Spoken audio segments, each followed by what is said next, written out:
وإليه ترجعون أتخذ من دونه آلية يردني الرحمن بضر لا تغني عني شفاعتهم شيئا ولا ينقذون إني إذا لفي ضلال مبين إني آمنت بربكم فاسمعون قيل ادخل الجنة قال يا ليت قومي يعلمون بما غفر لي ربي وجعلني من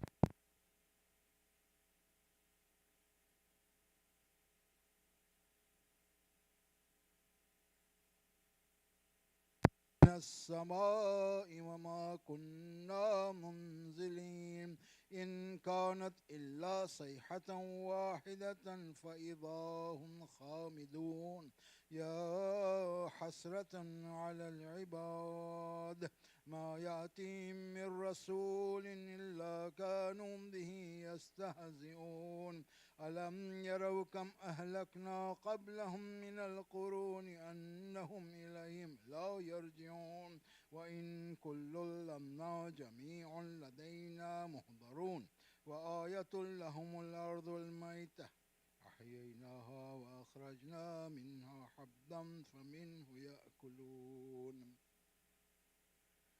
وجعلنا فيها جنات من نخيل وعناب وفجرنا فيها من العيون ليأكلوا من ثمره وما عملته أيديهم أفلا يشكرون سبحان الذي خلق الأزواج كلها مما تنبت الأرض ومن أنفسهم ومما لا يعلمون وآية لهم الليل نسلخ منه النهار فإذا هم مظلمون والشمس تجري لمستقر لها ذلك تقدير العزيز العليم والقمر قدرناه منازل حتى عاد كالأرجون القديم لا الشمس ينبغي لها أن تدرك القمر ولا الليل سابق النهار وكل في فلك يسبحون وآية لهم أنا حملنا ذريتهم في الفلك المشحون وخلقنا لهم من مثله ما يركبون وإن نشأ نغرقهم فلا صريخ لهم ولا هم ينقذون إلا رحمة منا ومتاعا إلى حين وإذا قيل لهم اتقوا ما بين أيديكم وما خلفكم لعلكم ترحمون وما تأتيهم من آية من آيات ربهم إلا كانوا عنها معرضين وإذا قيل لهم أنفقوا مما رزقكم الله قال الذين كفروا للذين آمنوا أنطعم من لو يشاء الله أطعمه إن أنتم إلا في ضلال مبين ويقولون متى هذا الوعد إن كنتم صادقين ما ينظرون إلا صيحة واحدة تأخذهم وهم يخصمون فلا يستطيعون توصية ولا إلى أهلهم يرجعون ونفخ في الصور فإذا هم من الأجداث إلى ربهم ينسلون قالوا يا ويلنا من بعثنا من مرقدنا هذا ما وعد الرحمن وصدق المرسلون إن كانت إلا صيحة واحدة فإذا هم جميع لدينا محضرون فاليوم لا تظلم نفس شيئا ولا تجزون إلا ما كنتم تعملون إن أصحاب الجنة اليوم في شغل فاكهون هم وأزواجهم في ظلال على الأرائك الأرائك متكئون لهم فيها فاكهة ولهم ما يدعون سلام قولا من رب رحيم وامتازوا اليوم أيها المجرمون ألم أعهد إليكم يا بني آدم أن لا تعبدوا الشيطان إنه لكم عدو مبين وأن اعبدوني هذا صراط مستقيم ولقد ضل منكم جبلا كثيرا أفلم تكونوا تعقلون هذه جهنم التي كنتم توعدون اصلوها اليوم بما كنتم تكفرون اليوم نختم على أفواههم وتكلمنا أيديهم وتشهد أرجلهم بما كانوا يكسبون ولو نشاء لطمسنا على أعينهم فاستبقوا الصراط فأنى يبصرون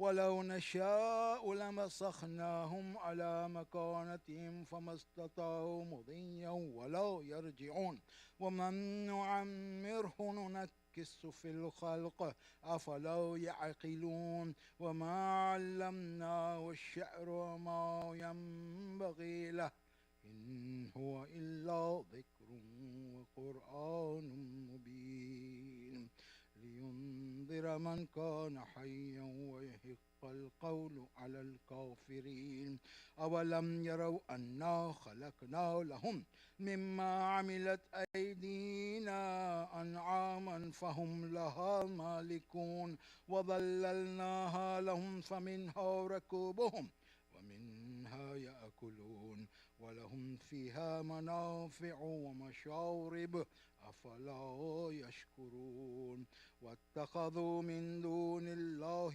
آلهة لعلهم ينصرون لا يستطيعون نصرهم وهم لهم جند مهضرون فلا يحزنك قولهم إنا نعلم ما يسرون وما يعلنون أولم ير الإنسان أنا خلقناه من نطفة فإذا هو خصيم مبين وضرب لنا مثلا ونسي خلقه قال من يحيي العظام وهي رميم قل يحييها الذي أنشأها أول مرة وهو بكل خلق عليم الذي جعل لكم من الشجر الأخضر نارا فإذا أنتم منه توقدون أوليس الذي خلق السماوات والأرض بقادر على أن يخلق مثلهم بلى وهو الخلاق العليم إنما أمره إذا أراد شيئا أن يقول له كن فيكون فسبحان الذي بيده ملكوت كل شيء وإليه ترجعون إلى أرواح المؤمنين والمؤمنات ثواب الفاتحة بسم الله الرحمن الرحيم الحمد لله رب العالمين الرحمن الرحيم مالك يوم الدين إياك نعبد وإياك نستعين اهدنا الصراط المستقيم صراط الذين أنعمت عليهم غير المغضوب عليهم ولا الضالين الفاتحة شفاء كل مريض بسم الله الرحمن الرحيم الحمد لله رب العالمين الرحمن الرحيم إياك نعبد وإياك نستعين صراط الذين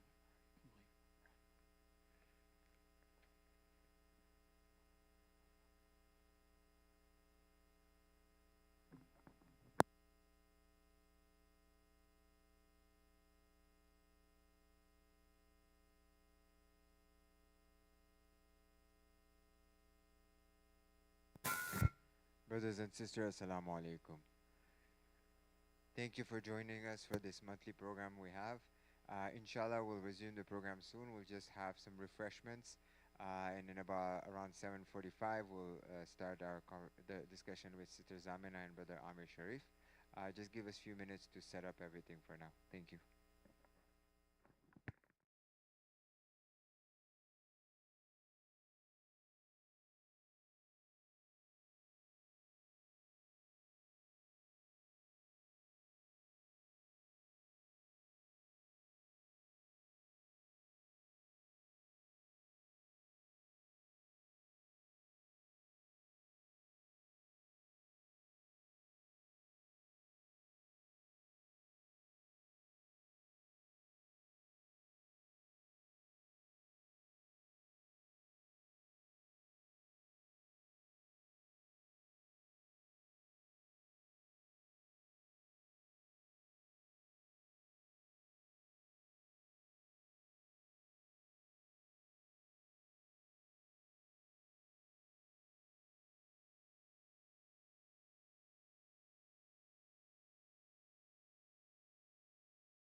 Bar Muhammadin wa ali Muhammad Salawat.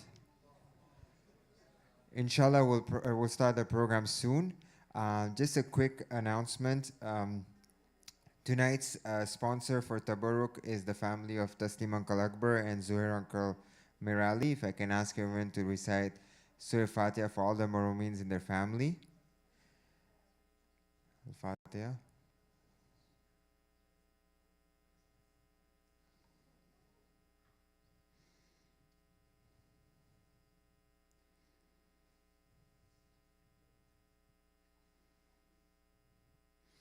As well as for Marhuma Shelabai Amir Ali Devji. Al-Fatiha.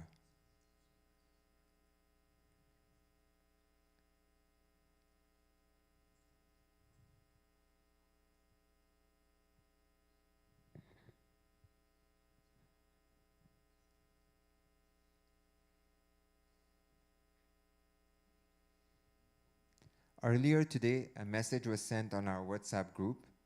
Due to emergency repair, the Az-Zahraa Islamic Center will be closed from 7 a.m. to 3:30 p.m. on Saturday, April 27th, meaning that we won't have access to the center from 7 a.m. to 3:30 p.m. this Saturday.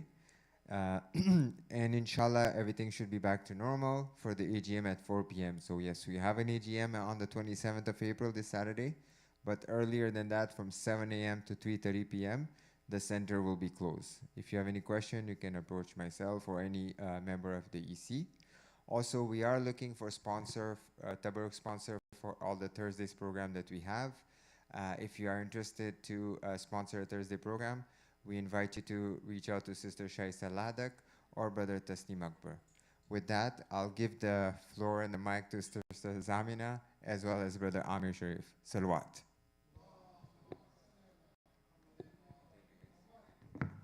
Bismillahirrahmanirrahim. Can everyone hear me okay? Yes. Okay, perfect.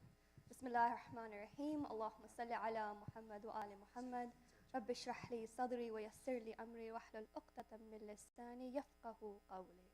Assalamu alaikum, my brothers and sisters.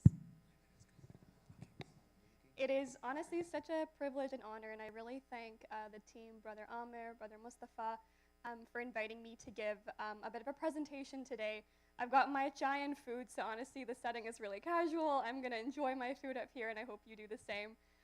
It's also a real blessing to me because I'm moving in the summer to New York, and so this is maybe the last time I'll be able to say something in a platform like this, and so it was a real gift when Brother Mustafa and Brother Amir approached me to do this presentation. Today I want to speak about a subject really near and dear to my heart for a variety of reasons, both personal, professional, and everything in between. I want to talk to you today about disability ethics and Islam, and I want to introduce to you a model and an argument that I argue for from an ethical perspective. I come from both a medical background, but my master's was also in medical ethics, and so this is a topic I'm really passionate about, that I've written about academically, and I'm so excited to be able to share sort of my thoughts, and we can hopefully have a joint discussion and reflection on what this means for all of us together as a community. I know this is an empty chair here. Ideally, I would love, for more people to be up on this stage to share lived experience and what it feels like to be a caregiver, what it feels like to maybe not always belong in a community, but it's just me right now, and so hopefully you guys can all pitch in and fill the void that would be beside me. So today I want to focus on a few things, and I'm going to make this super interactive. So there's hopefully going to be someone passing around a mic on the men's side and then also someone on the ladies' side. So I really am going to break this session into 3 parts. I want to introduce to you different models and different definitions of what disability looks like. We're going to run through a case study, and then we'll end with some concluding remarks, a summary, and your questions. The first thing I want to do is I want to define what disability is. There are multiple definitions of what this can be. In the modern literature, there is a medical model of disability, there is a social model, but there is also, I argue, a spiritual model that our faith really argues for. When we look at the medical model really briefly, We look at obviously what we typically think of when we think of disability or different abilities. And it can be broken down into multiple different types. You have things that are physical, for example, so someone who may be born with a congenital illness. You have things that are acquired, so injuries. For example, as people age, they grow into different acquired illnesses, dementia, different mobility issues. These are all things that may make someone unable to walk the way they used to walk or talk the way they used to talk. And there are lots of other illnesses that we have, that we know of, that we probably have experience of our loved ones or maybe even ourselves of what this could look like, where we maybe used to have an ability, but we don't have that now, and that has to be, medicalized or treated with some sort of medical intervention. We also have another layer of this, which can be the mental disabilities or mental illnesses that we have. And so a mental illness, for example, like depression or anxiety or different personality traits and disorders can really be something that we call an invisible disability, that you don't necessarily see somebody walking around, with a sign that says, I have depression, but it may really impact how they interact with people at the mosque, at the center. It may impact the kinds of social situations that are desirable to them or that make them feel more anxious or more unsafe. And so someone, for example, who has a social anxiety disorder may feel like totally not comfortable in big gatherings like Eid or Ashura, and those might be very unsafe places for them to be. And then there's a range of other illnesses, of course. There's learning disabilities, so ADHD, dyslexia, things that impact the way we may learn in an academic setting. There's also intellectual disabilities, which can include a variety of congenital syndromes, but also can include things that we know more commonly, such as Down syndrome, for example. There's also a category of social medicalized disabilities, like emotional. For example, if someone's on the autism spectrum, they may have difficulty engaging in the same kind of social and emotional ways that we may consider to be like neurotypical. And so that's another sort of category broadly. And I really simplified this. There are probably tons of things that I'm missing. And of course, there are, ones that we think of more commonly. For example, people who can't hear, people who can't see. And so just to make it sort of broad, that there are these multiple things that can exist in a medicalized way that we think about when we think of treating somebody or when we think of diagnosing somebody. So that's the medical model. Yeah? Okay. The next type of model where people talk about in terms of disability is a social model. And so this is the argument that it's not what you have that's the impairment, but it's the fact that society does not let you function adequately that's the problem. And so, for example, it's not that I use a wheelchair, for example. It's that the library doesn't have a ramp, or the mosque doesn't have a ramp, or I can't get to my car appropriately because there's no technology or way for me to get to that. So the social model argues that disability is not necessarily what is inherently wrong, but it's the fact that society has not yet created the kinds of technologies that allow that person to function adequately. And it's not just, a ramp, for example. It's not just the physical barriers, but it's also our social barriers. And I mean, I could talk about this for so long, and I'm sure you all have anecdotes, but there's so many things that we use to describe people who have different abilities in our communities that are horrible and stigmatizing. So things that, for example, they're possessed, or they have like naja or nazar upon them, or that, even attitudes like, oh, this is Allah's test for the family, or this is, something that's, like that kind of pity that doesn't necessarily come from a good place, but it's like, oh, well, that's just their imtihan, that's their trial that they have to go through. Or it's a punishment for them, that Allah is punishing them, and we should just let them be punished because they've got to be punished in that way. So these are attitudes that are also barriers socially and emotionally for folks to integrate properly into society. There's also systemic, in terms of policies and laws that we have, and even legal constraints. And, I obviously don't have any alims in the room, I think. But, I think there's a lot of work that our fiqh can do in terms of also addressing the legal constraints that we have and actually defining what does it mean to have, to be sound of mind. And a lot of the Arabic words that we use to describe disabilities might not adequately describe what people are going through, but that's a different discussion. So that's the social model. So we got the medical model and the social model. I argue there's a third model of disability. And I think this is, something that I consider is a way for us to also reframe and understand the prior two models. That is a spiritual model of disability. In that, if the idea is that as Muslims, our purpose on this earth is to get close to Allah, and that we are in this transient abode, and we are just passing by as travelers, and our purpose is to find Allah, to get close to Him, to be like Allah and manifest His attributes in all the different ways possible, then anything that prevents us from doing that is technically a disability spiritually, is a barrier for us to achieve that proximity to Allah spiritually. And so the questions I ask to you in this model is that what prevents you or what prevents me from fulfilling my true purpose? What are the spiritual impediments that prevent us from getting closer to Allah? And is it really like all the things that we do, like our namaz and our, words and our learning and our action? Does Allah need this from us? Or are these the things that get us closer to Allah subhanahu wa ta'ala? And I argue it's the latter, that these are the things that are means for us to get close to Allah. But that, us doing these things by de facto, praying in a certain way, showing up to places in a certain way, although I'm grateful you're all here today. But all of these things are, things that Allah subhanahu wa ta'ala doesn't need from us. But they're things that allow us to get close to Allah. And a way to also understand the spiritual model is to also look beyond gratitude. Sometimes you may see someone who has a different ability, and we have certain thoughts that cross our mind in terms of how our approach should be towards them. And I think part of this spiritual model deserves interrogation of what that gratitude really means. And for example, when we think about the abilities we do have, there's multiple levels to how to understand that.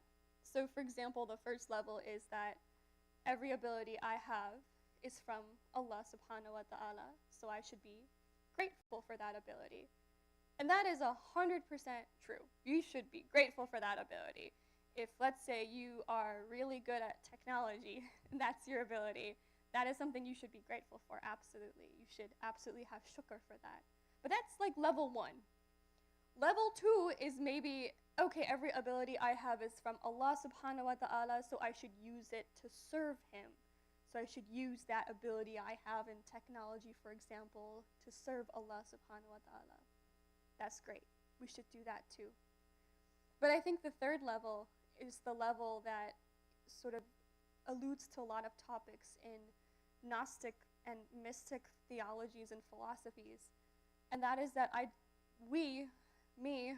don't possess any ability independently. Anything that I think I have, my limbs, my intellect, my technological ability, anything I have is not even mine. It's not something that Zamina has. Zamina doesn't have this ability to use her iPhone. It's not even mine. All of it, all of the abilities we have are pure reflections of Allah. And this discussion in Gnostic philosophy is one of absolute poverty, or as I'd like to reframe it, absolute disability, that all of us come with this inability to possess any ability independently of what Allah subhanahu wa ta'ala has given us. Reframing ourselves and what we have in that lens, I think can cause us to have a deeper level of gratitude, that one that just says, oh, well, I have really good ability to use technology, so I should be grateful to Allah. And I think interrogating our biases for people who have disabilities involves us asking ourselves, are we really grateful enough, and have we practiced that gratitude in the way that, do we think we have certain things and other people don't have certain things? Or do we really view the world as the fact that we all don't have anything and to Allah we return in that state of poverty. I think there's a wonderful Sheikh Jawad Somali, and he has done like a series of lectures, and they're fantastic. I think there's some in Birmingham and some in Leicester, but he has a brother who has a known physical disability, and he's one of the only scholars who is super open on the mimbar about like how he has like skipped multiple seasons of reciting majalis like Muharram, Ramadan, to look after his brother who has this disability where he's not able to walk anymore, and it's sort of this progressive neurodegenerative condition that he has. He's no longer able to feed himself, do wudu, etc. And so his lectures are fantastic, but he was narrating one of the things like from his brother that basically he fell down on the floor and he wasn't able to get up. And his wife had to call the neighbors, and there was this whole thing for them. But he asked his brother, how did you feel when you were on the ground? And he said, I only felt gratitude to Allah subhanahu wa ta'ala, because even the fact that I wanted to get up or I wanted to do wudu, I couldn't. And I felt in that moment like all my actions and everything I've done so far is because Allah subhanahu wa ta'ala has allowed me to do those things. And so that's a way to reframe our thoughts on this. I think like if we honestly looked at our Islamic literature, we would realize how beautiful the Ahlul Bayt are in the way that they dealt with people of all different abilities in their society. There is a very close companion of the 5th and 6th Imam whose name is Abu Basir, like father of the ones who can see. And this was a person who could not see. He was blind. And he was called Abu Basir by the by two actually like consecutive generations of imams, the 5th and the 6th. And it's because of this hadith from the Prophet that true blindness is not to lose your eyesight, but true blindness is to lose your insight. And so even the Ahlul Bayt like reframed what disability meant by reframing it in a spiritual lens, in that blindness was not this man's physical ability to see or not see, but he was the father of all the people who saw. He had this insight, this rare ability to understand divine knowledge that we definitely don't have. And so in that way they reframed that. But even on a social level, like honestly it's amazing. There was one companion of the Prophet sallallahu alaihi wa alihi, and he was Allahumma salli ala Muhammad wa ali Muhammad. And this was another gentleman who was blind. He was not able to see. And he said to Rasulullah, Rasulullah, I'm feeling kind of sad. Like I hear the adhan from the masjid, and I really want to go to the prayers. I want to go do my namaz. I want to go say my salah, but I don't have anybody at home who can take me there. And so Rasulullah didn't say to him, okay, no problem, you can't see, it's okay, stay home. Like that's okay, it's not, you don't have to come to the mosque. He didn't say that. Nor did he say to the man, you know what, I'll bring you to the mosque, or I'll assign a companion to bring you to the mosque. He didn't say that either. What he did was he attached a rope from the man's house to the mosque so that he could use the rope to guide himself to the mosque every day to pray salah on his own. Like Rasulullah was fantastic. Like he not only did he gave that man that independence, but he allowed the mosque to become this safe space where he could go from his house to his mosque independently in a way that he didn't have to ask. He was able to do this, and it was feasible for him, and it was facilitated through this device, the rope.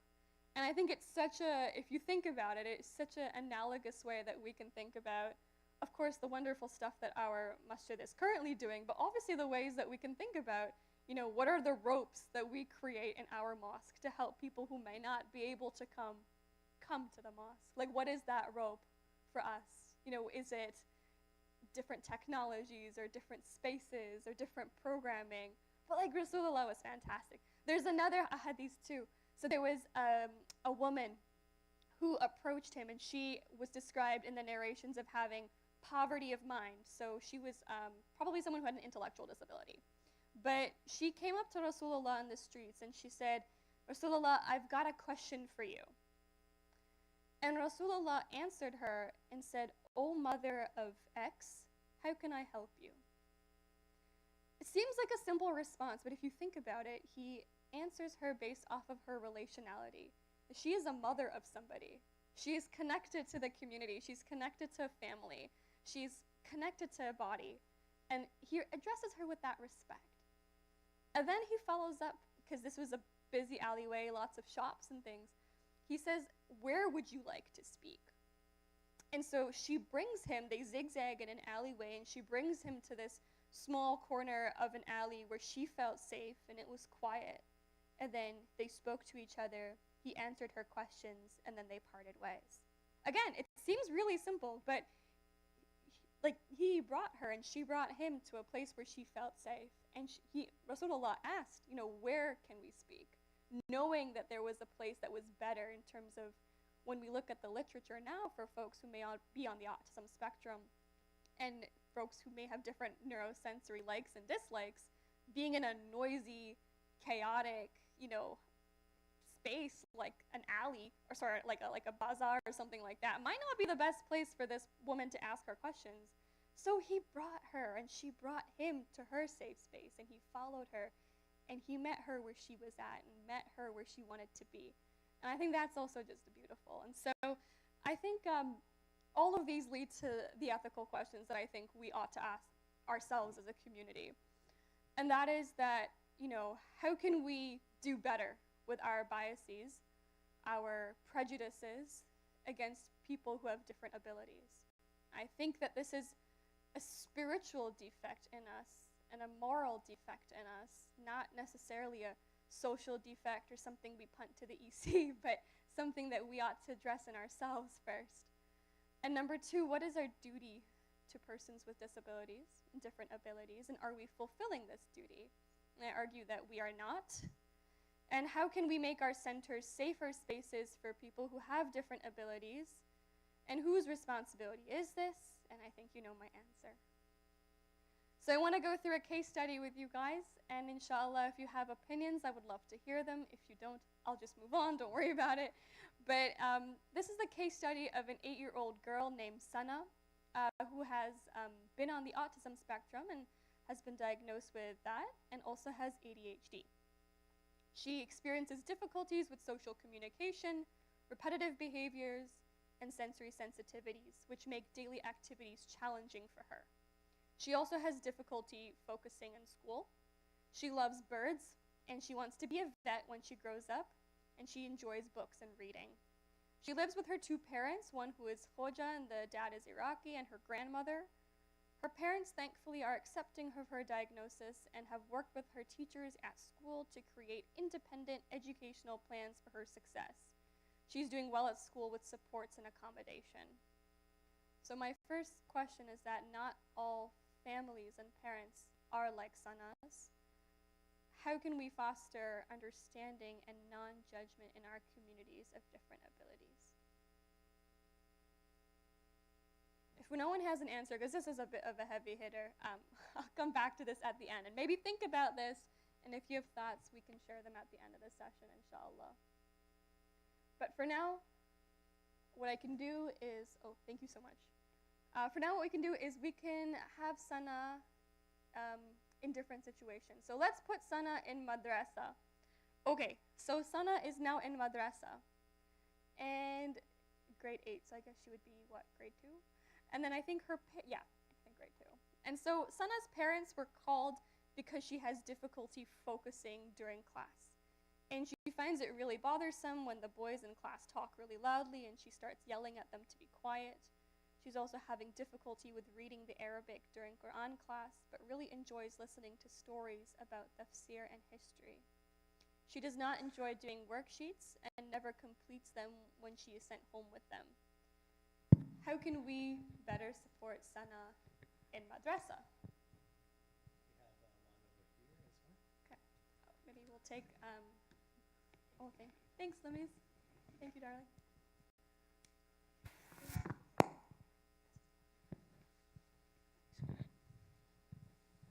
I start or she? Go ahead, brother. Okay. Actually, in my experience, I had a friend who had the same situation, and he branded his son, autistic son, with a label on his chest, saying this angel is autistic. So by saying angel, it and making it known, it made the community aware of the situation, and because it used the word of angel, I think it made the community also aware of the message. I think it's one way. I think I'm gonna have to think about that response, brother.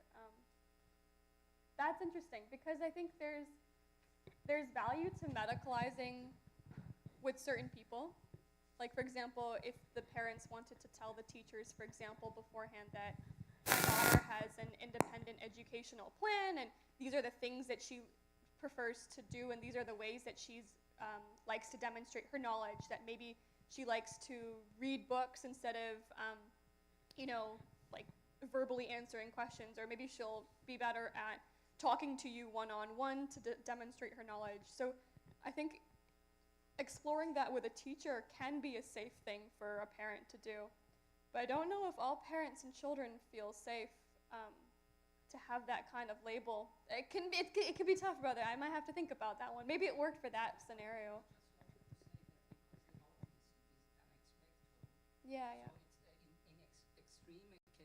In extreme cases, Yeah. you have no choice because the son or the daughter makes so much hassle in the community. If the people don't understand it, they just may agonize them. But I agree with you. I mean, if it is in this maybe more normal side of the spectrum, then the problem may be solved in other ways, and maybe not brand the victim as autistic. Even maybe they are exceptional in their talents in some way, and they can outperform many tasks better than others. I thought 100%. Thank you for sharing. Thank you. Hello, Assalamu alaikum. So I want to share that I actually in madrasa taught a child, almost grade 9. The mother was a teacher. The child was autistic, and we had another student who was also slow, but he wasn't autistic, he was just slow in learning, but he was not attentive, and the girl was also not able to focus at the same time. And what I did for her was we did the worksheets on the spot. We colored the Arabic letters. Even though she was grade 9, I still did like basic stuff. And what we did was, when it was break time, we integrated her with volunteering with other kids. So playtime would be where she would pick up the ball and put it away or things. So I think when you play with them or talk to them or make them feel integrated with you, and that not labeling them or saying, oh, you know what, this child or this person has a problem, because really honestly, every real human being, everybody has a problem of some kind, right? So just because that person is autistic or not has other issues doesn't mean that they're completely different, okay? And when she felt comfortable, and till today, she still calls me every single day and we still talk, and I don't say I'm busy for her. Do you know what I mean? Like, you just need to make that time for that child. Okay. I really appreciate your perspective. I think before I comment on the wonderful strategies you used, I was remiss to mention, I think I wrote it on my slides, but I think I didn't reiterate properly in person. But something that I think the medical model especially emphasizes is person-first language. And so, for example, we like to say things like, person on the autism spectrum or person with autism. Because, for example, I'm a person with a sweater, but that sweater is not my whole identity. I'm not the sweater wearer. Like, I don't just walk around wearing sweaters 24/7. And so when I say person with a sweater, that's part of who I am. It's not the whole thing. And so I love that this was a beautiful learning moment, because I wrote it in the slide on the medical model, but I forgot to mention it. So I think something that would help in like the way we talk about people in, you know, educational settings and elsewhere is also to use that kind of language and to talk about them as a person with something, not as a blah person.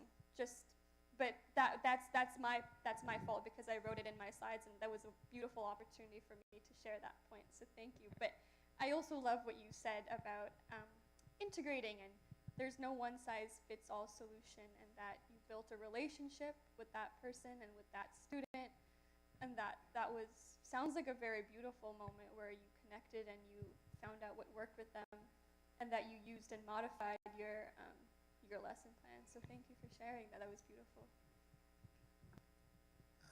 We have one on this side as well. Assalamu alaikum. Alaikum salam.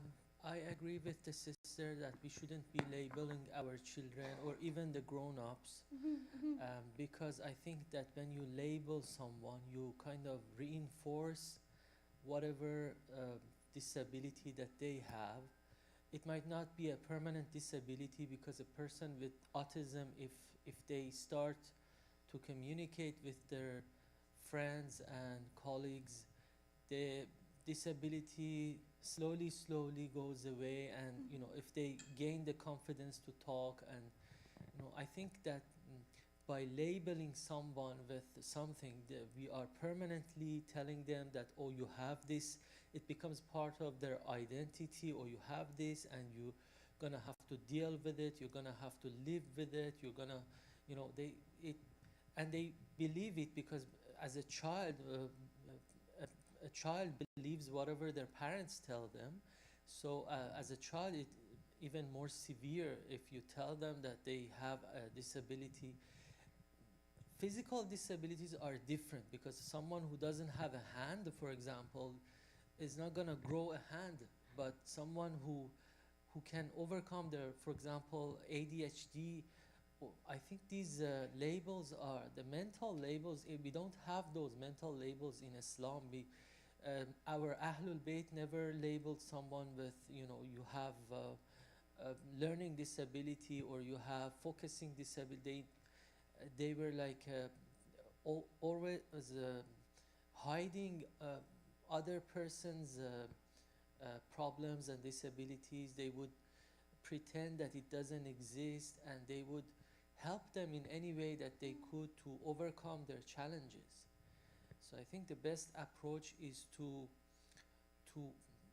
hide it and to help them overcome. This way, it doesn't become part of their identity. Thank you. I mean, I think I appreciate your point, brother.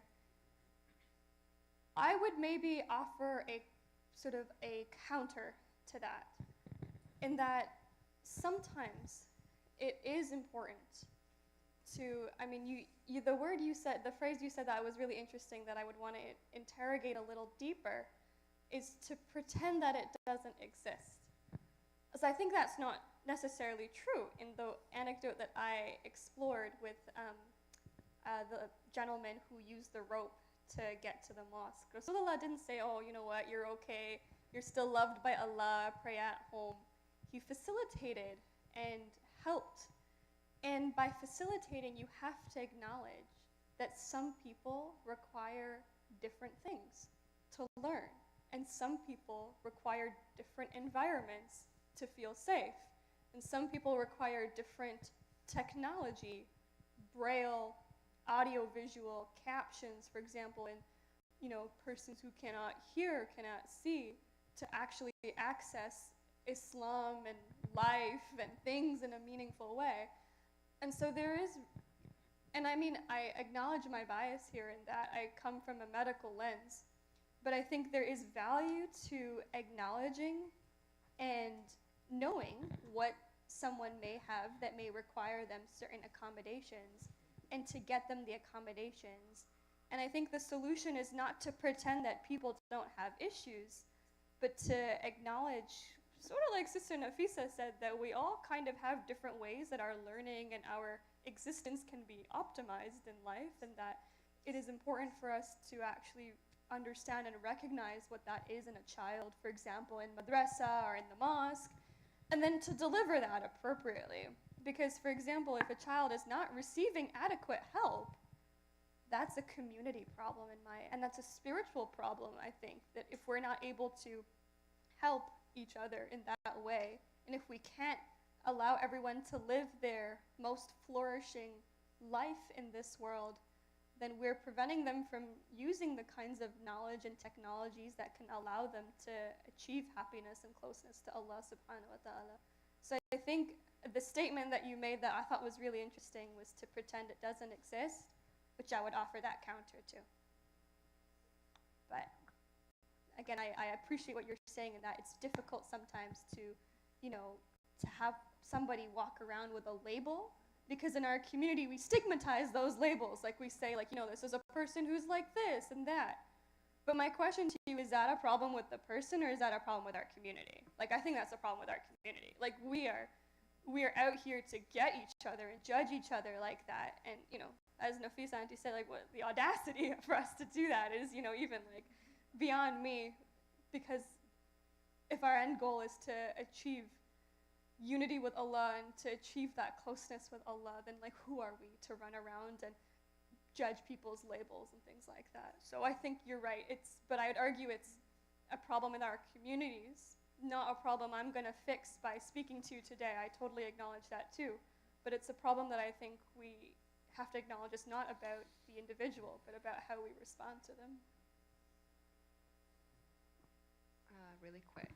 So I think we can build software applications that, firstly, would help Sana with Arabic, and also the teachers. I guess even right now we do have these softwares available, so the teacher can present the assignments on those applications instead of worksheets, and that would be a lot more engaging and easier for Sana.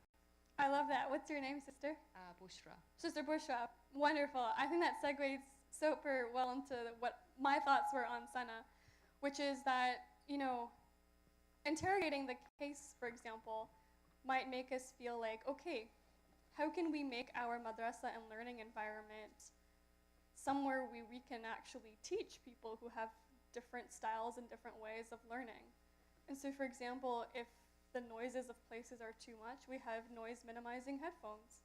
We have sensory toys that maybe she could play with or engage with as she listens to what you have to say to her. She likes the stories and the tafsirs, so having something in her hands to fidget with or something is okay. We don't have to freak out if kids are playing with something, as long as they're listening. And I think sometimes in madrasa, well, I'm only going to speak to my experience, but I'm sure everything is much, much better now. But sometimes there would be somebody who would not be able to focus, and they would have they would shake their leg or something like that. Sometimes people get really irritated with that gentleman, and I get that. It's hard to manage a class. But we have to sort of understand, if people are focusing and paying attention, that might look slightly different for each person. And there's, of course, like you said, beautiful point, different styles of teaching. And so there's audiobooks. There's ways to understand Arabic through, writing in the sand, or through feeling the letters, or through having foam of letters, or seeing it in a more engaging way. I'm sure there's software that you know about that I don't, that could also be fantastic for that. There's arts and crafts. There's, also we can tell them and, have different modes of assessment. Okay, you want to test a child? That's great. It doesn't have to be a physical multiple choice test. Oh God, those are so horrible to write even when you're in school. But I mean, even in madrasa, they can make Islam seem horrendously boring. And so you can have someone choose between an art piece or do a poster, or you can even tell me verbally when in a room what you understood from Saqifa. Ask them if they actually understand what that means. Because that's the important thing at the end of the day, in my opinion. And I'm sure every madrasa teacher is already doing this, so I'm sorry if I'm repeating what's common knowledge. But I think just making sure that we're, making sure we're creative here. And asking them to love Islam at the end of the day and engage with the actual material versus ticking a box that, oh, I assessed the child, or I gave the child something that I can now mark as A, B, C, D, E, or F, right? And so there's a lot of resources now. There's Kissa Kids online. There's so many like YouTube channels. There's so many ways and so much more we can do too. So that's fantastic. Thank you so much, sister. Okay, I'm gonna move on. Oh, okay, sure, brother, if it's brief. It's not brief, so I prefer to talk maybe later on because I That's want wonderful. to look at this problem or this issue from different perspective rather than other people that talking about. So let's talk about it later on. Fantastic. Thank you so much for your patience, brother. I'll go through the case, then maybe we'll receive your comments at the end. Lovely. Okay, so the next scenario I have is if we have Sana who goes to the mosque now. And let's say it's the 10 days of Muharram, and she's there, and she finds it very difficult to manage loud noises when people are crying. And so she walks out of the hall. And she walks out, and she's got her books, and she's reading about Karbala and Ashura, and she's completing, her chapters on that, because we've established she's a very good reader. And she's sitting on one of the benches outside. And she does this when one of the very well-meaning aunties goes outside and starts getting mad at her and tells her to go inside. And she becomes distressed by this, and she starts crying, and she, says that I don't want to become a Muslim anymore.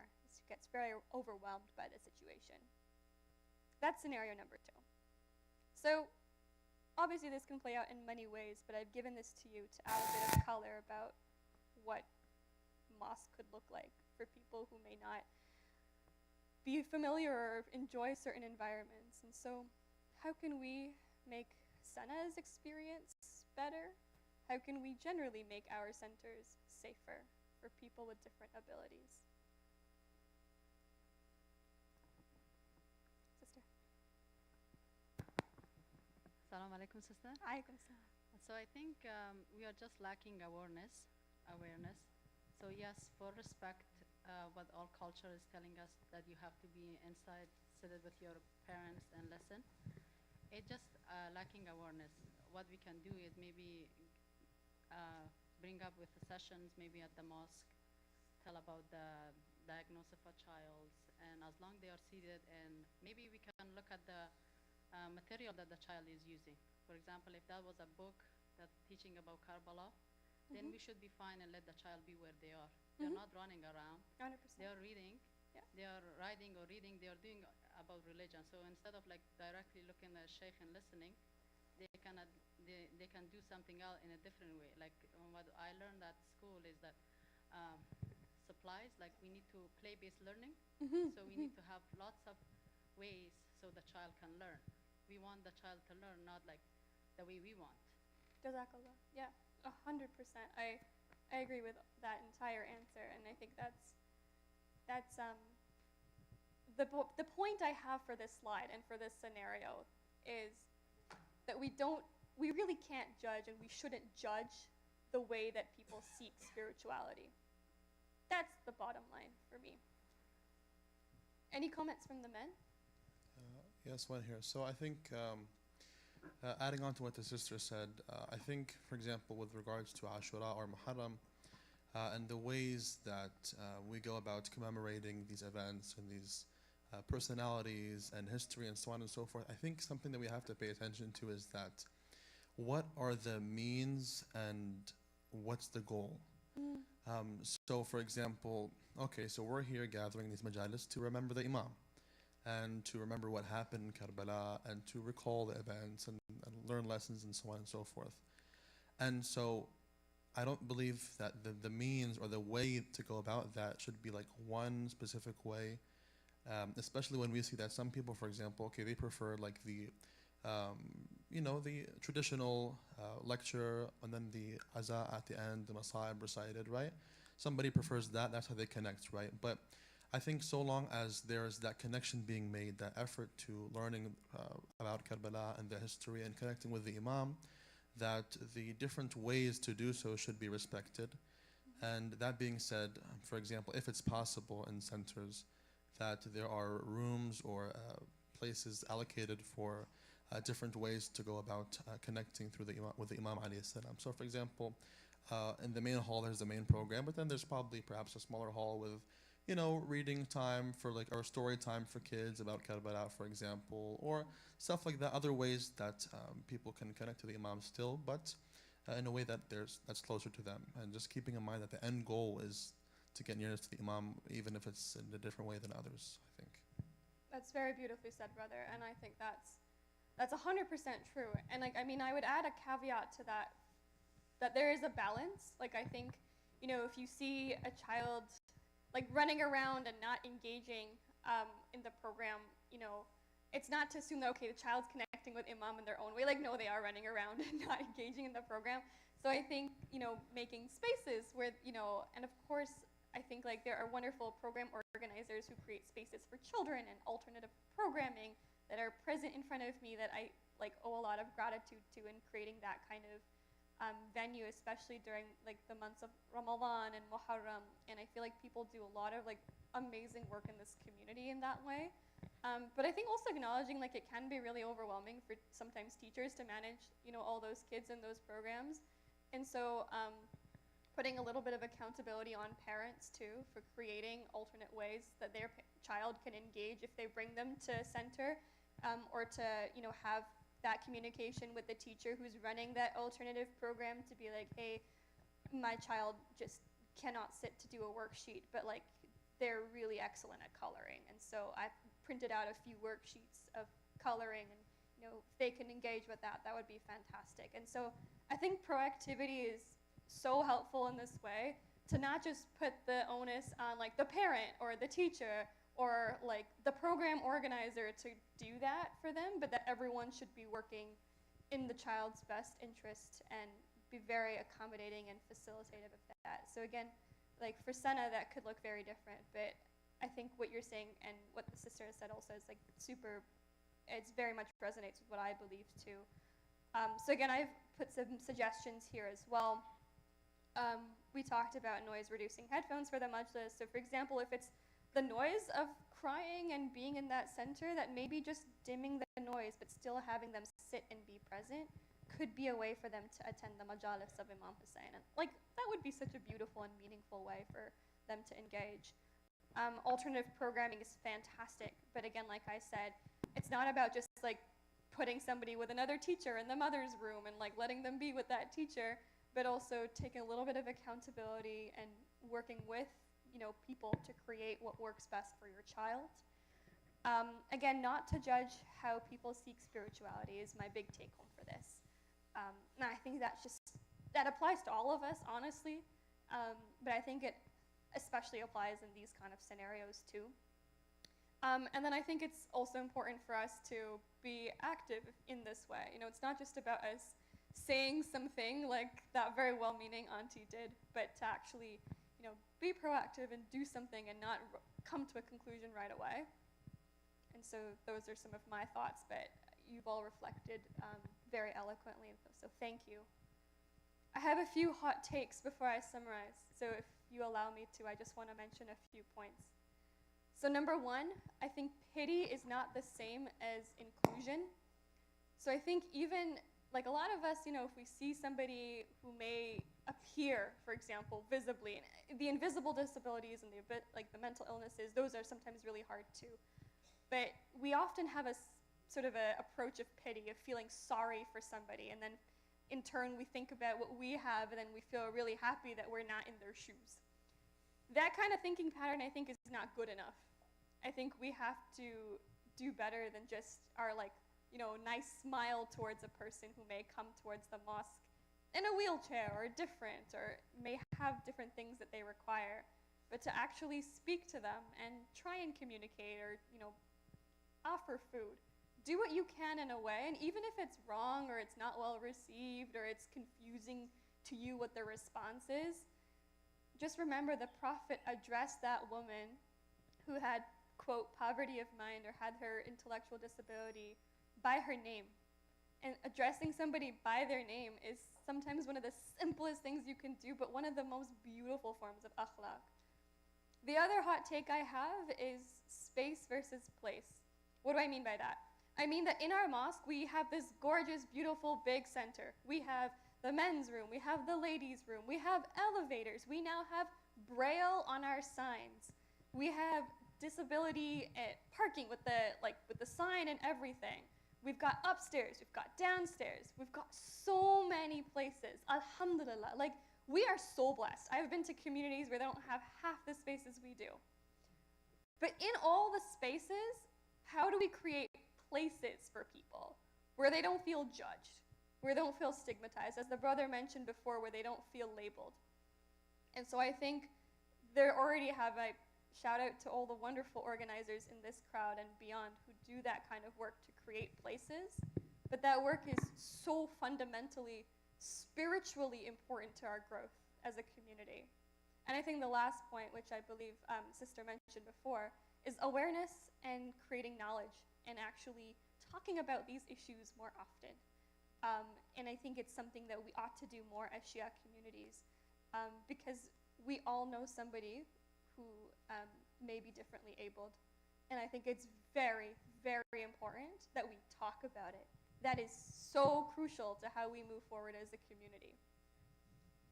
So that's my summary. There you go. So we talked about 3 models of disability: the medical, the social, and the spiritual. I'm almost running into Salah time.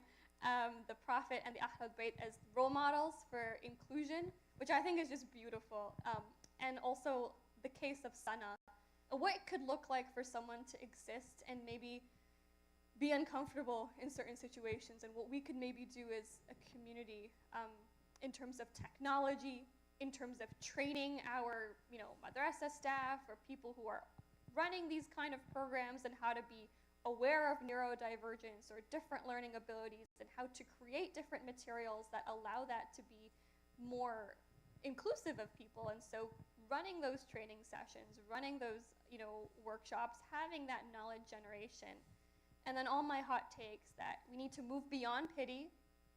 We have to find places for people and make people feel like they have a place at our center, and that we have to create knowledge and generate awareness to change our mindset.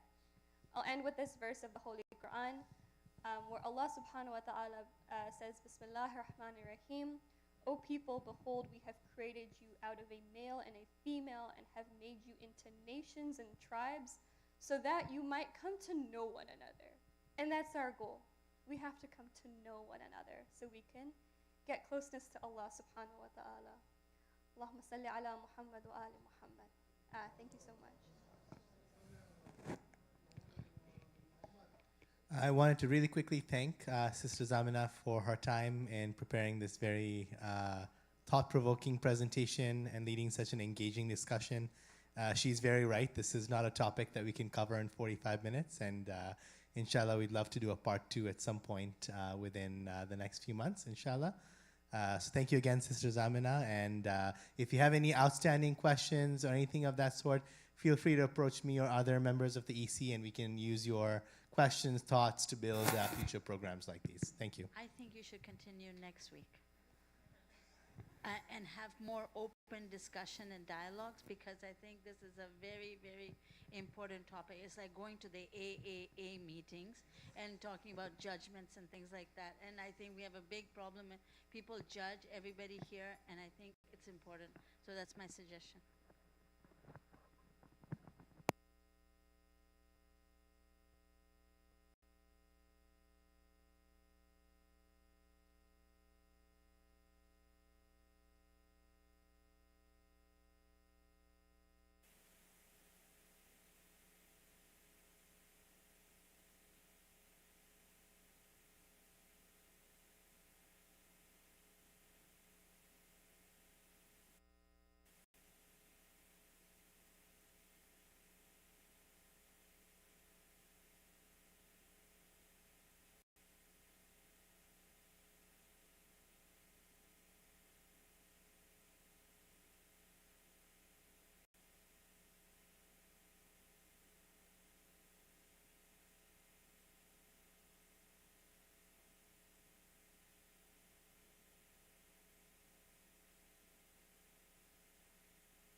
بر محمد وآل محمد صلوات.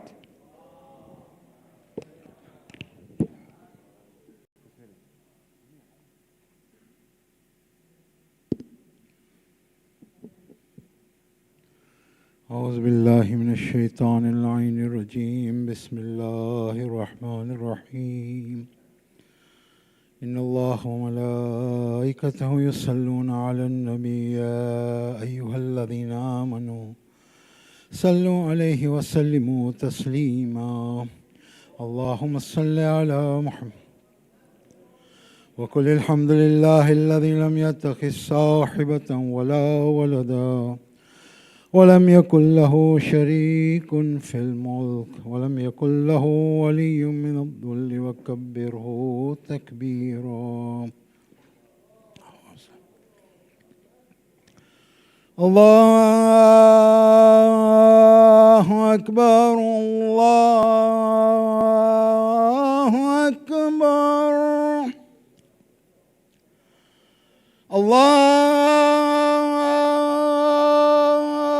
الله أكبر الله أكبر. أشهد أن لا إله إلا الله.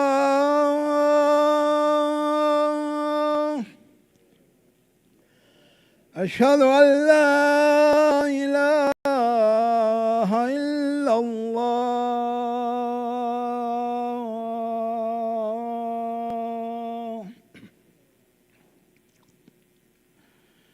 أشهد أن محمدا رسول الله صلى الله عليه وسلم. أشهد أن محمدا رسول الله.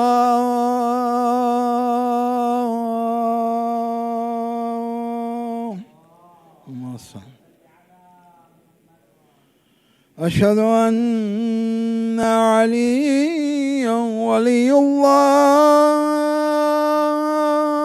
صلى الله عليه وسلم.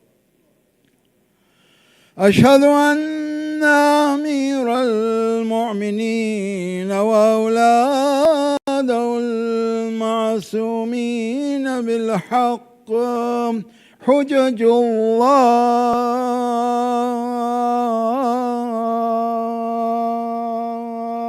صلى الله عليه وسلم.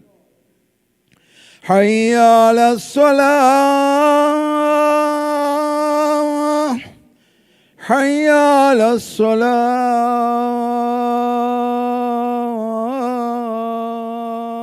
الصلاة حي على الفلاح حي على الفلاح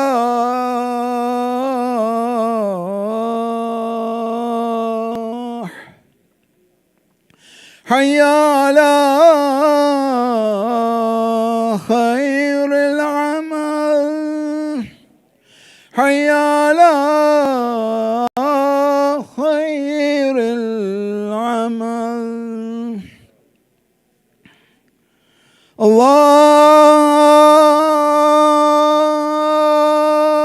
الله أكبر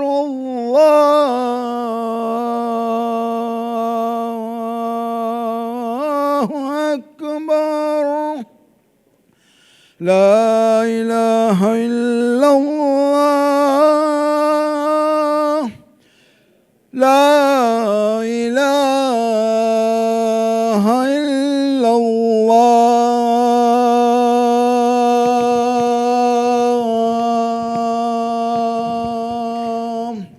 صلى اللهم على محمد وآل الطيبين الطاهرين.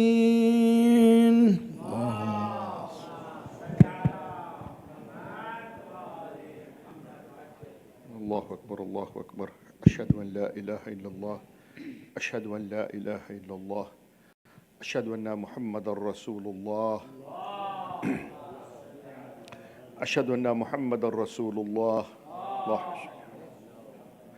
أشهد أن أمير المؤمنين وإمام المتقين عليا ولي الله أشهد أن عليا حجة الله هيا على الصلاة، هيا على الصلاة، هيا على الفلاح، هيا على الفلاح، هيا على خير الأمل، هيا على خير الأمل. قد قامت الصلاة، قد قامت الصلاة. الله أكبر، الله أكبر، لا إله إلا الله.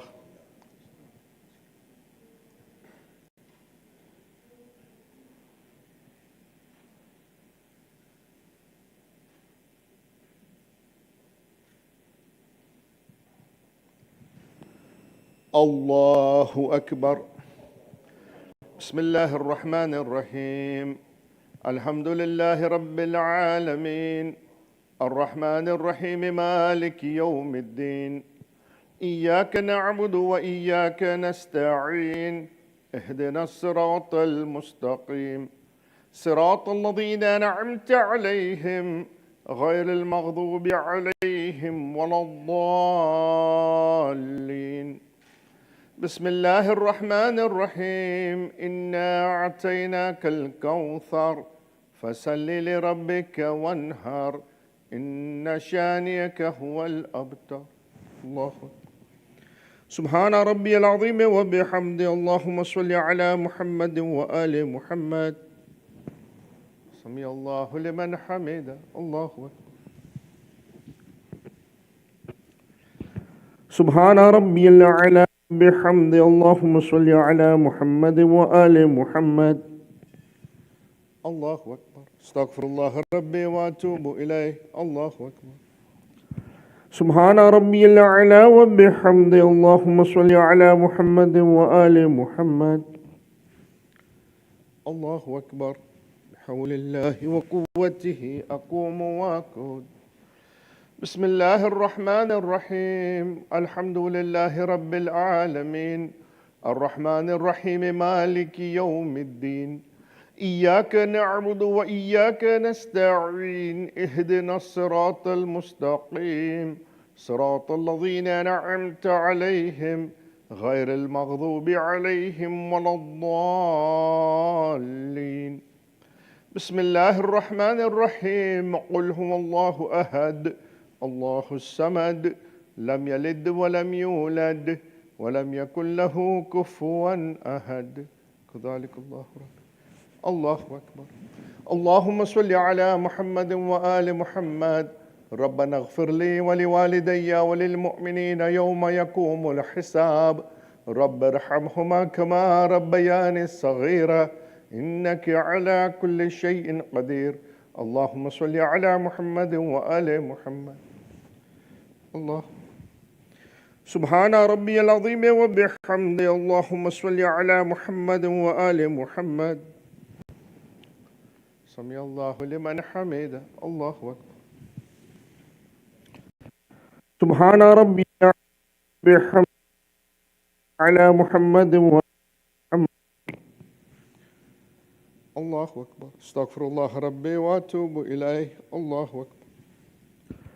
سبحان ربي الأعلى وبحمده. اللهم صل على محمد وآل محمد.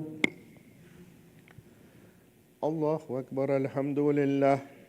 أشهد أن لا إله إلا الله وحده لا شريك له، وأشهد أن محمدا عبده ورسوله.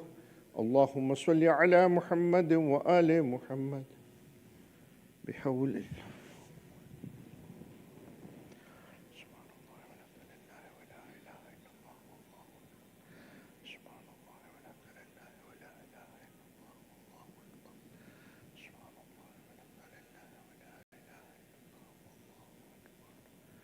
الله أكبر. سبحان ربي العظيم وبحمده. اللهم صل على محمد وآل محمد. سمع الله لمن حمده. الله أكبر. سبحان ربي الأعلى وبحمده. اللهم صل على محمد وآل محمد. الله أكبر. استغفر الله ربي وأتوب إليه. الله أكبر. سبحان الله، سبحان الله، سبحان الله، سبحان ربي الأعلى وبحمده. اللهم صل على محمد وآل محمد وعجل فرجهم. الله أكبر. الحمد لله. أشهد أن لا إله إلا الله وحده لا شريك له وأشهد أن محمدا عبده ورسوله. اللهم صل على محمد وآل محمد. السلام عليك أيها النبي ورحمة الله وبركاته. السلام علينا وعلى عباد الله الصالحين. السلام عليكم ورحمة الله وبركاته. الله أكبر، الله أكبر، الله أكبر.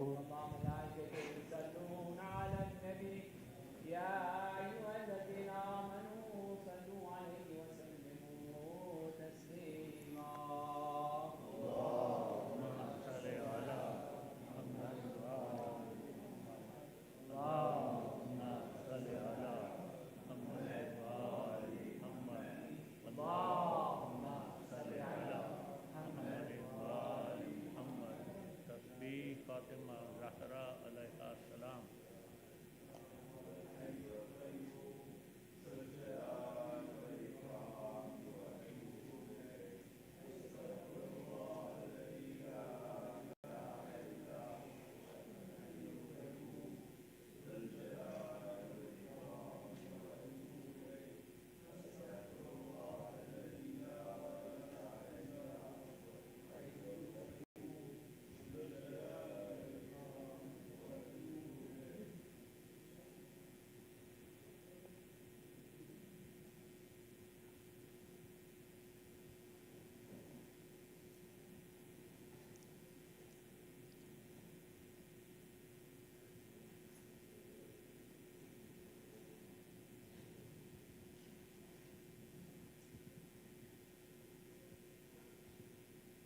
الله الرحمن الرحيم.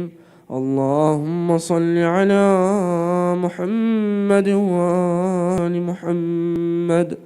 اللهم إني أسألك موجبات رحمتك وعزائم مغفرتك والنجاة من النار ومن كل بلية والفوز بالجنة والرضوان في دار السلام وجوار نبيك محمد عليه وآله السلام. اللهم ما بنا من نعمة فمنك، لا إله إلا أنت. أستغفرك وأتوب إليك.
الله أكبر، الله أكبر. أشهد أن لا إله إلا الله، أشهد أن لا إله إلا الله، أشهد أن محمد رسول الله، أشهد أن محمد رسول الله، أشهد أن أمير المؤمنين وإمام المتقين عليا ولي الله. أشهد أن عليا حجة الله. هيا على الصلاة، هيا على الصلاة، هيا على الفلاح، هيا على الفلاح، هيا على خير الأمل، هيا على خير الأمل. قد قامت الصلاة، قد قامت الصلاة. الله أكبر، الله أكبر. لا إله إلا الله.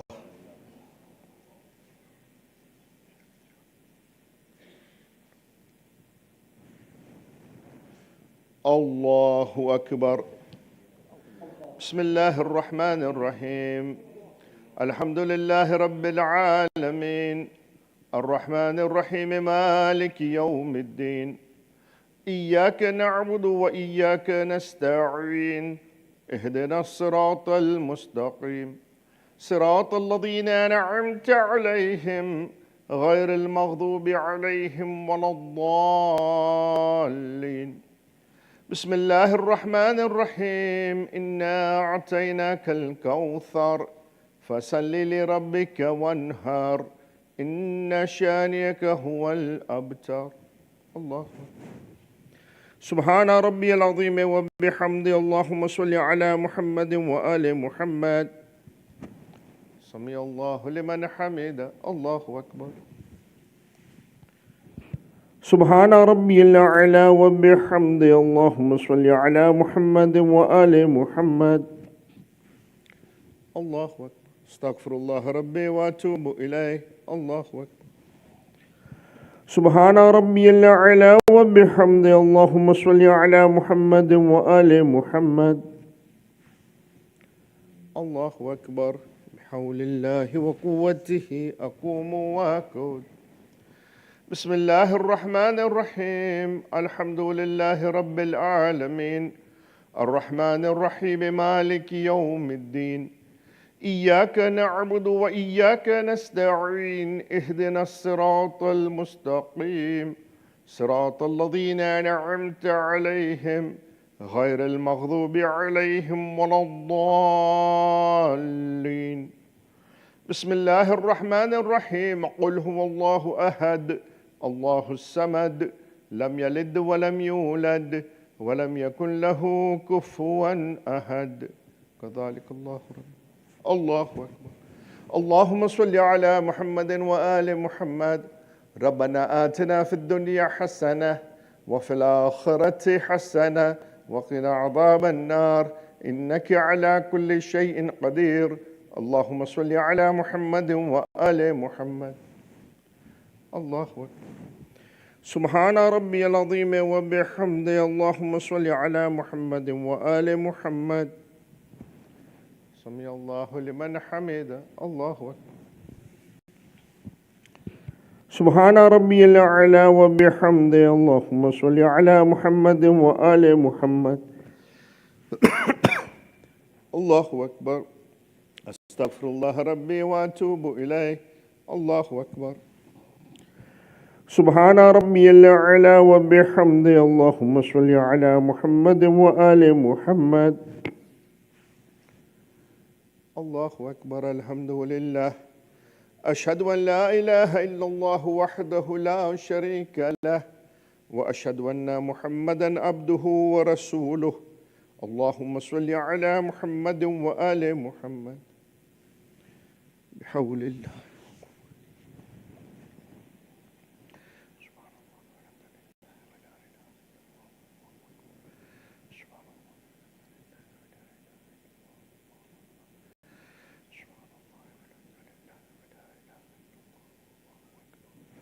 الله أكبر.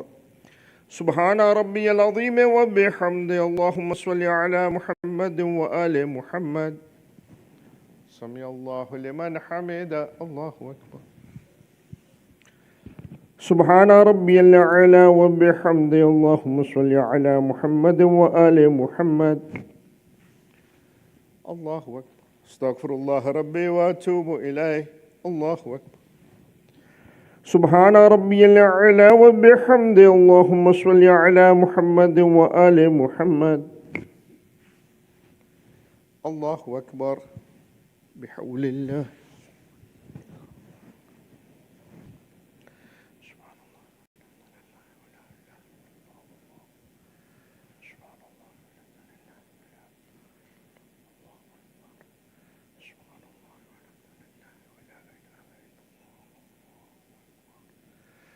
الله أكبر.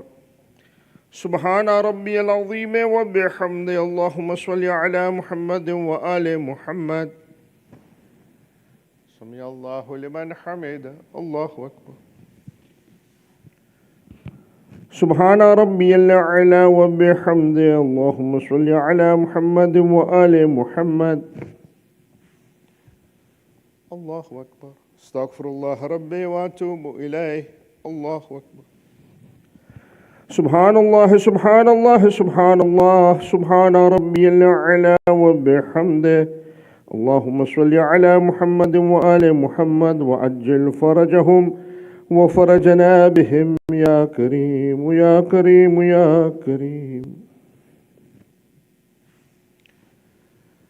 الله أكبر. الحمد لله.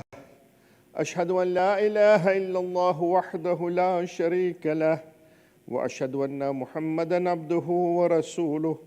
اللهم صل على محمد وآل محمد. السلام عليك أيها النبي ورحمة الله وبركاته. السلام علينا وعلى عباد الله الصالحين. السلام عليكم ورحمة الله وبركاته. الله أكبر. الله أكبر. الله أكبر.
ذو الجلال والإكرام وأتوب إليه.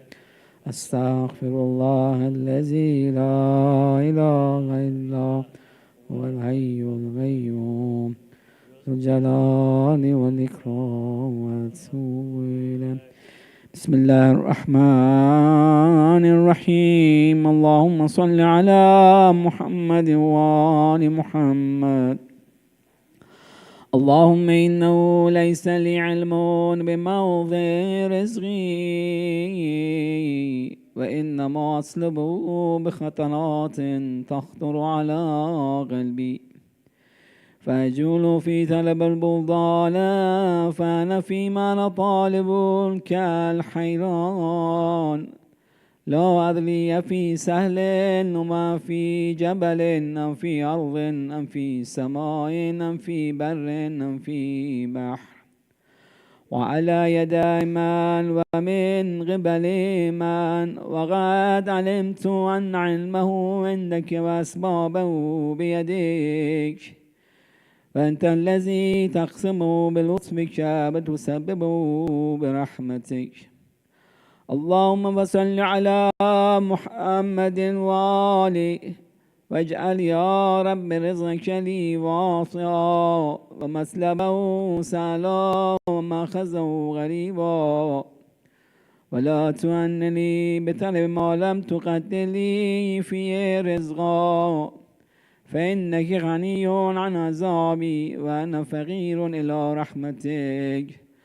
وصل على محمد وآله واجعل على عبدك بفضلك إنك ذو فضل عظيم برحمتك يا أرحم الراحمين. فشفای مریض سلامتی آقا امام زمان صلوات.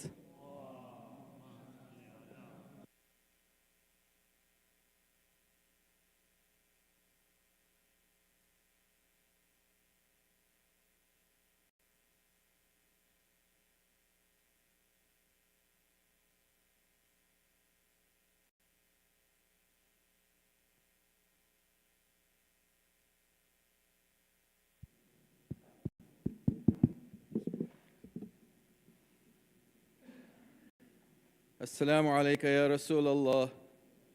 السلام عليك يا علي بن أبي طالب والفاطمة الزهراء سيدة نساء العالمين.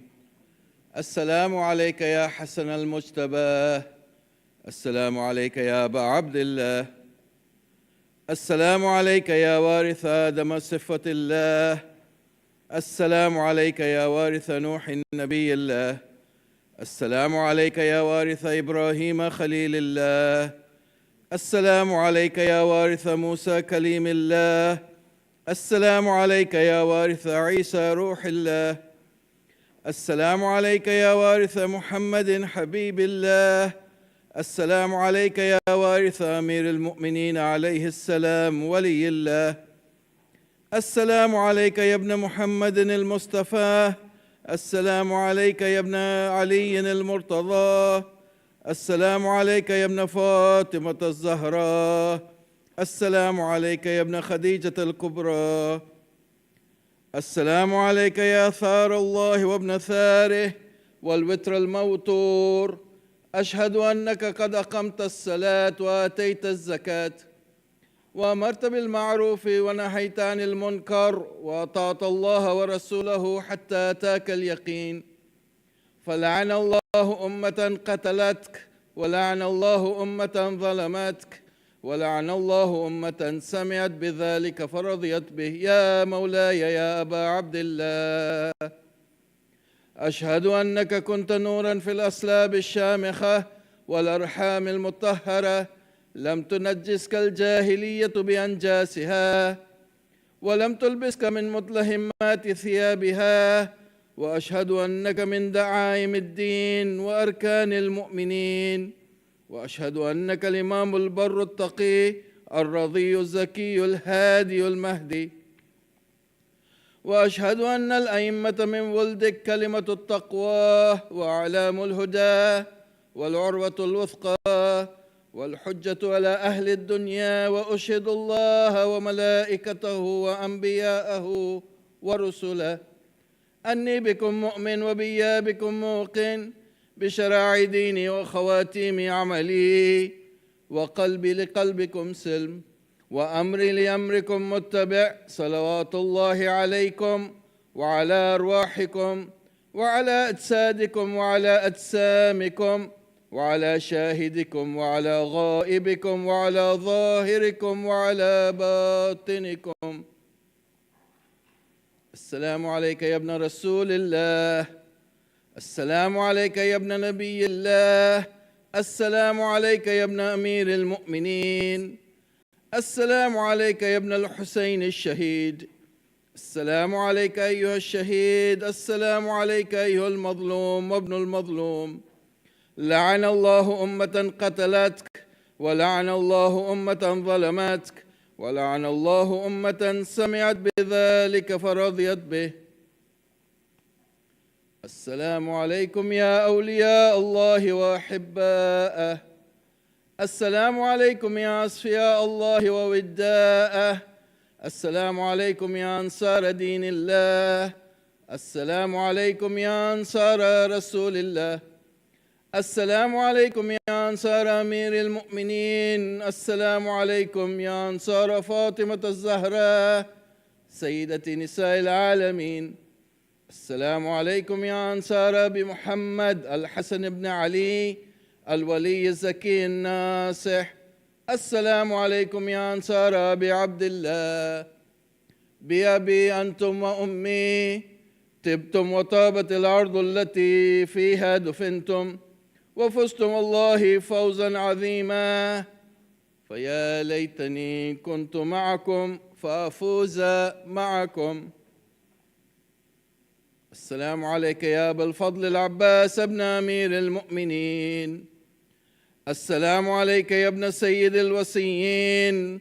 السلام عليك يا ابن أول القوم إسلاما وأقدمهم إيمانا وأقومهم بدين الله وأحوتهم على الإسلام. أشهد لقد نصحت لله ولرسوله ولأخيك فنعم الأخ المواسي.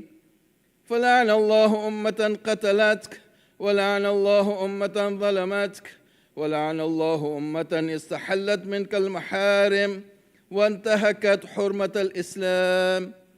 فنعم الصابر المجاهد المحامي الناصر والأخ الدافع عن أخيه المجيب إلى طاعة ربه الراغب فيما زهد فيه غيره من الثواب الجزيل والثناء الجميل، وألحقك الله بدرجة آبائك في جنات النعيم. السلام عليكم يا ساداتي وموالي جميعا ورحمة الله وبركاته. السلام عليك يا غريب الغرباء وبعيد المدى السلطان أبا الحسن علي بن موسى الرضا. كن شفيعنا وشفيع والدينا في يوم الجزاء ورحمة الله وبركاته. السلام عليك يا صاحب العصر والزمان سيدي الأمان الأمان الأمان من فتن الزمان. السلام عليك يا خليفة الرحمن. السلام عليك يا إمامي وإمام الإنس والجان. عجل الله فرجك وسهل الله تعالى مخرجك وظهورك ورحمة الله وبركاته. الفاتحة مع الصلوات.